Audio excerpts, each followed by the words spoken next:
अभिनेता सैफ अली खानचा हल्लेखोर अखेर पकडला गेला। मुंबई पोलिसांनी हल्लेखोराला ठाण्यातून अटक केली। ठाण्यातील हिरानंदिनी इस्टेट लेबर कॅम्प परिसरातून मुख्य आरोपीला मुंबई पोलिसांनी ताब्यात घेतलं। पोलिसांनी प्रेस कॉन्फरन्स घेत आरोपीविषयी धक्कादायक खुलासे केले। आरोपी नाव बदलून पोलिसांना चकमा देत होता। अखेर आता मुख्य आरोपीचं खरं नाव समोर आलं। ठाण्यातील हिरानंदी इस्टेट लेबर कॅम्प परिसरातून मुख्य आरोपीला मुंबई पोलिसांनी ताब्यात घेतलं।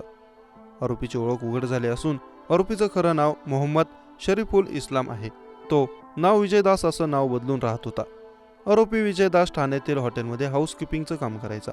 याबाबतची माहिती मिळताच काही जणांनी त्याला पकडून ठेवलं होतं। मुंबई क्राईम ब्रँचला याबाबत माहिती मिळताच टीम घटनास्थळी दाखल झाली। आरोपीला ताब्यात घेऊन त्याची ओळख पटवून पोलिसांनी सापळा रचून त्याला अटक केली। गुन्हे शाखा आणि वांद्रे पोलिसांना मध्यरात्री 12च्या सुमारास हिरानंदिनी इस्टेटमधील एका बांधकामाच्या ठिकाणी आरोपींची असल्याची माहिती मिळाली। त्यानंतर झोन 6चे डीसीपी नवनाथ ढवळे यांना आरोपी हाताबाहेर जाऊ नये म्हणून माहिती देण्यात आली। डीसीपीचे पथक तत्काळ पोलीस ठाण्यात रवाना झाले आणि गुन्हे शाखेचे पथकही तिथे पोहोचले। आरोपी जंगलाच्या आतील झाडाझुडपात लपून बसल्याने त्याला शोधण्यास अडचणी येत होत्या। अशा परिस्थितीत टॉर्च आणि मोबाईल टॉर्चच्या मदतीने त्याला शोधलं। पोलिसांनी आरोपींना चारही बाजूंनी घेरलं, त्यामुळे त्याला पळून जाता आलं नाही। अटकेनंतर आरोपीला वांद्रे पोलिसांच्या ताब्यात देण्यात आलं आहे। आज वांद्रे पोलीस त्याला न्यायालयात हजर करणार आहेत। खरं तर सैफ अली खानवर हल्ला केल्यानंतर आरोपीने पोलिसांच्या हाती लागू नये यासाठी कपडे बदलले होते। हल्ल्याच्या वेळेस आरोपीने काळे कपडे घातले होते आणि नंतर पोलिसांना गुंगारा देण्यासाठी त्याने निळ्या रंगाचं शर्ट घातलं होतं। त्यानंतर बांद्रा पोलीस स्टेशन समोरच तो रेल्वे स्थानकावर आला होता। स्टेशनवर आल्यानंतर त्याने चर्चगेटच्या दिशेने जाणारी ट्रेन पकडली होती आणि तो दादर स्थानकात उतरला होता। दादर स्थानकात उतरल्यानंतर आरोपीने एक हेडफोन खरेदी केला।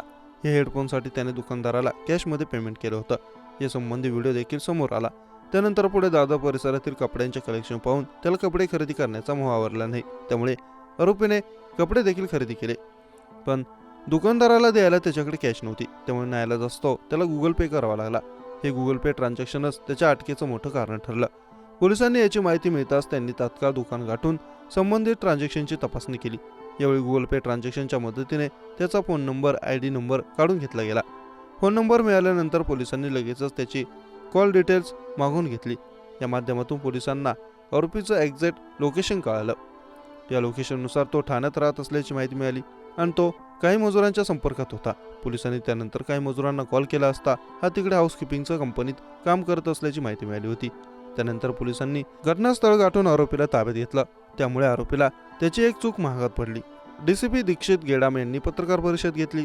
या पत्रकार परिषदेत बोलताना गेडाम म्हणाले, सैफवर हल्ला करणाऱ्या आरोपीचं नाव मोहम्मद शरीफुल इस्लाम शाहजाद, वय वर्ष 30 आहे।